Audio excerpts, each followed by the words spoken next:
గత 4 రోజుల నుంచి అదిరిపోయే ట్రయల్ అయితే వస్తున్నాయి.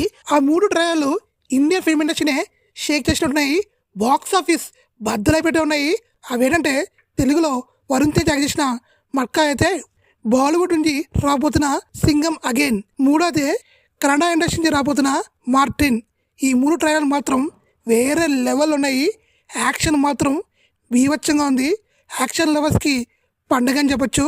ఈ దీపావళి మామూలుగా ఉండదు. ఆటో బాంబులు వస్తున్నాయి. ముందుగా మన తెలుగు ట్రై గురించి మాట్లాడుకుందాం. వరుణ్ తేజ్ యాక్ట్ చేసిన మట్కా టీజర్ అయితే ఎక్సలెంట్గా ఉంది. మామూలుగా లేదు. వరుణ్ తేజ్ని చాలా రోజుల తర్వాత ఒక మంచి పర్ఫార్మర్గా ఈ సినిమాలతో మనం చూడబోతున్నాము. గెద్దలగొండ గణేష్లో తన పర్ఫార్మెన్స్ చూసి నేను ఫ్యాన్ అయిపోయాను. ఆ సినిమా తర్వాత వరుణ్ తేజ్కి కరెక్ట్ అయిన పర్ఫార్మెన్స్ ఉన్న సినిమా అయితే రాలేదనిపించింది నాకైతే. ఇంకా మట్కా చూశాక మామూలు లేదు. ఇది ఒక గ్యాంగ్స్టర్ స్టోరీగా రాబోతుంది. కరుణ కుమార్ వేరే లెవెల్లో డైరెక్షన్ చేశాడు. కరుణ కుమార్ తీసిన శ్రీదేవి షోడా సెంటర్ ఇంకా పలాస సినిమాలు చూసిన వాళ్ళకి తన టాలెంట్ ఏంటో అనేది అర్థమవుద్ది. రెండోదే సింగం అగైన్. బాలీవుడ్లో చాలా రోజుల తర్వాత ఒక మంచి మసాలా సినిమా వస్తుంది. మామూలు లేదు.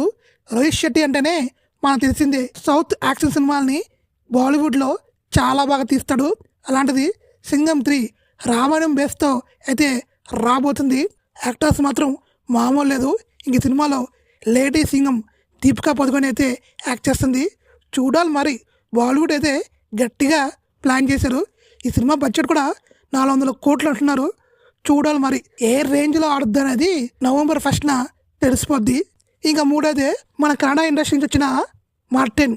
ఇంకా ఈ సినిమా గురించి మాట్లాడుకోవాలంటే మన తెలుగులో పెద్దగా ఎవరు పట్టించుకోవట్లేదు. ఎందుకంటే ఏమో నాకు పెద్దగా అనిపించలేదు. ఈ సినిమా గురించి మాట్లాడుకుంటే యాక్షన్ మాత్రం బీభత్సంగా ఉంది. కన్నడ వాళ్ళు కేజీఎఫ్ని మర్చిపోలేకపోతున్నారు. కేజీఎఫ్ స్టైల్ అనే కనిపిస్తుంది. చూడాలి.